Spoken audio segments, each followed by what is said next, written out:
हाँ त का हाल बा भाई लोग सबके बजा दिले बाजा हमरे नाम वीआईपी राजा। अरे हाँ भाई लोग भोजपुरी के ट्रेंडिंग स्टार, अरे हाँ अपन ट्रेंडिंग स्टार खेसारी लाल यादव के एक और ही ब्लास्ट होली सॉन्ग रिलीज होके जा रहा बा। अरे हाँ भाई लोग जना गाना के टाइटल बा कुरकुरे। अरे हाँ भाई लोग कुरकुरे गाना कब तक ले आवता, कौन चैनल पर आता, कब तरीके रिलीज करल जाता और भाई लोग कब तक ले आवता और गाना कैसन होखेला बा पूरा फुल जानकारी मिली तो लोग के ई वाला वीडियो में। तो लोग ई वाला वीडियो के शुरू से लेकर लास्ट तक देख लेंगे। बाकी अभी तक हमारे चैनल के सब्सक्राइब नहीं करने के लिए तो अभी सब्सक्राइब करके हमसे जुड़ जाएंगे, क्या कि खेसारी लाल यादव के हर एक गाना फिल्म का अपडेट ये वाला चैनल पर मिलेला तो लोग सब्सक्राइब जरूर करे लेंगे। तो बोले सबसे पहले तो लोग बता दी कि खेसारी लाल यादव के आज सुबह एगो गाना रिलीज भर लखम।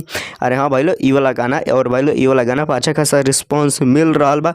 लेकिन भाई लोग खेसारी लाल यादव का ऐसा गाना ना बनावे के चाहिए, क्या कि अपना माँ बेटी के साथ सुन नहीं खन सकत बैठ के, तो ऐसा गाना ना बनावे के चाहिए। लेकिन भाई लोग कोई बात नहीं, बना दिला बनता ये होली हो और होली में हल्का अश्लील चलेला। बाकी खेसारी लाल यादव के गाना नहीं खलेंगे सुन तो जाके सुन सकता, लेकिन बहुत मस्त बहुत झकास बा रिलीज हो चुकल बता। अब तो लोग बता दी खेसारी लाल यादव के ई वाला गाना कब तक ले आवता कुरकुरे। तो भाई लोग देखा लेकिन ई वाला गाना बहुत ही बेस्ट बहुत ही झकास बहुत ही मस्त गाना बा।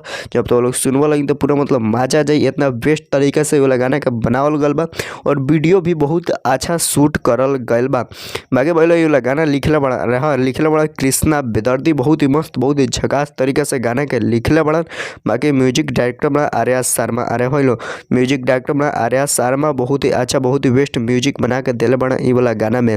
बाकी भाई लोग तो लोग बता दी कि ये वाला गाना गईले बड़ा अपन ट्रेंडिंग स्टार खेसारी लाल यादव और शिल्पी राज मिल के ये वाला गाना गईले बड़ा, लेकिन बहुत ही बेस्ट बहुत ही झकास तरीके से बनावल गल बा ऐसे सुन में खबर आवता। बाकी भाई लोग ये वाला एक्टर में काम के लिए बड़ी रानी एक्टर बहुत ही बेस्ट बहुत ही झकास रानी एक्टर काम करे खेसारी लाल यादव गाने में और बहुत सारा गाना वायरल होल बा जौना में रानी एक्टर काम कैले बड़ी और भाई लोग ए में रानी एक्टर ने काम कैले बड़ी और trending star Khesari Lal Yadav video में तो लोग के नजर आई हन देखे के मिली हन। बाकी गाना बहुत ही बेस्ट बहुत ही झकास बा। बाकी भाई लोग तो लोग बता दी कि हाँ ये वाला गाना कब तक रिलीज करल जाए, तो हाँ ये वाला गाना के 4 से 5 दिन के अंदर तो लोग के ये वाला गाना के न्यू पोस्टर आ जाए। अरे भाई लोग गाना के पोस्टर आ जाए 4 से 5 दिन के अंदर तो लोग वेट कर लगिन और इंतजार कर लगिन। बाकी पहिलका गाना जो रिलीज भल बा तब के जाकर सुना लगिन, 2 गो खेसारी लाल यादव के होली सॉन्ग रिलीज हो गल और दोनों बेस्ट बा।